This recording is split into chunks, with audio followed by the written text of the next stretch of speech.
I'm joined today by Robert Mencell, Managing Director of Estrella Resources, following a busy quarter in Timor-Leste and the discovery of high-grade copper, manganese, nickel and silver mineralisation across the company's exploration tenure. Robert, thanks for your time.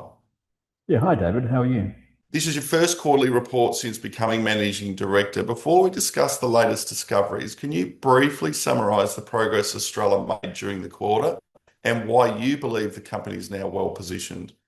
When you read the quarter, I hope it's evident there, but what we're trying to show is just how much activity we're doing on site now. This company has really geared up. I mean, I've been with this company since just early this year, and the amount of activity we're working on across all fronts at the moment is probably triple or quadruple what it was, 6-9 months ago. So we've really geared up. We've got a very strong team here now. We've got some good systems in place, and we're hitting it on all fronts. And really, if you look at the quarter, well, in fact, if you look at the half, we did the manganese mining, so we did our 27,000 tons in 42 days. We've gone straight in from that to talking to customers. We've had a huge response on a customer base there. We've gone in and done our drone survey across the board. We've gone in and progressed our JORC resource for our limestone. And as we speak, we're doing our IP surveys on the ground as well, plus pushing along on some other fronts. So Been a a huge busy amount of activity on quarter. site. A very busy quarter. And recently you reported some very high-grade copper results at Sika and Dudare. What have you discovered and why are you excited by these early results? Yeah, that's right, David. Listen, we think it's huge. If you look at our announcement, I think it was the 30th of July. We've very carefully worded that announcement to make sure that we could say what we could. But it is significant, and it's significant not just for Australia, but I think very significant for or potentially for Timor as well. If we've got some time, we have a quick chat about that. There was never a lot of in the geology that's been written here on Timor. It was always not much spoken about the volcanics here. In fact, there was supposed to be very little volcanics here. And adjacent to Ira Miri, where we're actually mining, there's this massive structure. It literally sticks out of the hill, out of the countryside. And once you see it, you can't unsee it. It's what's called the Laleno Dome. It's nearly 10 kilometers wide, some 700 meters high. And we, in the historical documentation, it seemed to be what's called a double anticline. And so if you can imagine sedimentary rocks, they get folded, and if they get folded like that, that's called an anticline. If you get an anticline in two directions, you end up with what's called a dome. And that's how it was described. And, for the last probably 100 years, that's how it's been described. And we had a different theory on it. Our theory is that this could actually be a massive igneous intrusion. And with that, typically, you can get some porphyry type of deposits. So that's our theory. We set about trying to disprove that theory. And so we've done a couple of things. In fact, anyone can do this. You can have a look on Google Earth and have a look at this dome. And a couple of things that straight away come out of that is, firstly, it sits on the lineament that crosses the country, and that's where all the large mountain ranges are. And that's typically, that's exists because that's where you got the major fault zones. So straight away, that's interesting. It's sitting there where you'd expect maybe an igneous intrusion to come up from depth. So location looks good. So that didn't disprove our theory. That tended to support it. The other thing you can see is when you look at the rivers here. All the rivers kind of come down the mountains and they zigzag their way down to the coast and into the ocean. And they're relatively short. In our case, around the dome, they go around it. And why is that the case? Our theory is that something's come up from beneath and it's cooked the surrounding rock. The geology is the same, but this is more resistant than the surrounding country rock. And you can see literally the rivers go around it. So it's harder, more abrasive resistance. So once again, it doesn't disprove our theory and tends to support our theory that there is something pretty significant there. So that got us pretty excited. The next thing we did, we spent about 6 weeks with a number of geological teams going up and down this dome, and we mapped it in great detail. And we found what wasn't supposed to be there. We found volcanic rock. We found basalts coming out. So once again, it supported our theory that this is actually a massive volcanic intrusion. And so we mapped the basalt there. The next thing we said is, okay, well, if there's a massive volcanic intrusion, what typically happens, or what can happen, is along with that intrusion, you get superheated groundwater coming up. That superheated groundwater has dissolved minerals in it.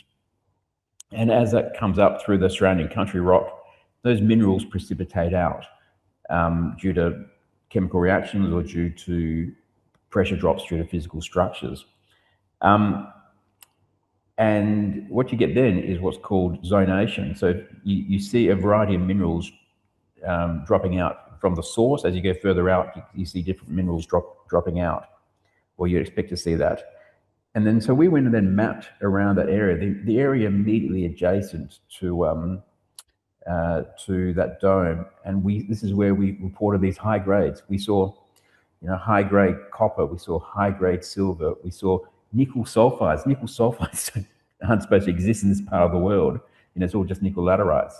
And so that's typical of this zonation.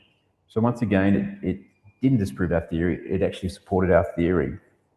So that's really exciting to see that. And we're seeing that in multiple areas around this dome. And let's call it smoke, okay? So that we're seeing a lot of smoke. And then the final thing, and this is, I guess, where we've been quite careful in our wording of the 30th of July announcement, is we did the MTD survey, drone survey over Ira Miri, which is immediately adjacent to this area. The drone survey was a couple of kilometres by a couple of kilometres, and part of that drone survey touched upon the dome. And we're still waiting for the final report of some of the detailed work. But already we're seeing something. We're seeing something big, and we're seeing something significant. Now, we don't know what it means. It could be graphitic schists, they're conductive. It could be graphite. It could be high saline groundwater. But we think for a number of reasons it's not likely to be that. So we think it's either some iron. You might have a massive iron plug coming up, or you could be sulfides. Those sulfides could be things like pyrite, but it could also be base metal sulfides. But whatever it is, it's big. So we need to do a lot more work on it, and you need to put a hole through it. It could just be iron, could be magnetite, it could be something else, but something is shining very, very brightly for us. And as soon as we get the report out and the data out, we will be drilling it.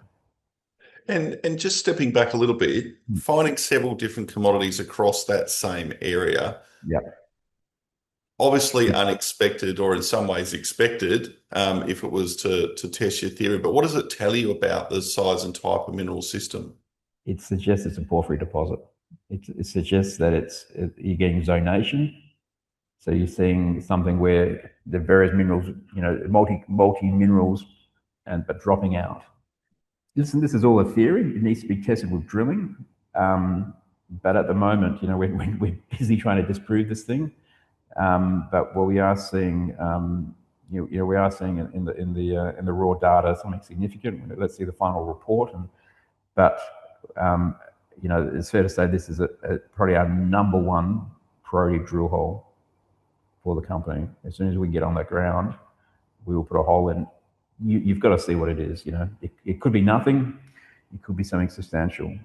What is the theory? So you're obviously doing the different layers of work in some ways to disprove your theory. You've got to start up with a concept, and you've got to test that concept. So we're trying to test it to make it fail, and it's not failing yet. And we've done everything we think we can do except drill it now. And now we need to drill it and just see why this thing shines so brightly. So let's talk through that stage. Drilling's obviously the plan. What are the steps and what's the timeline?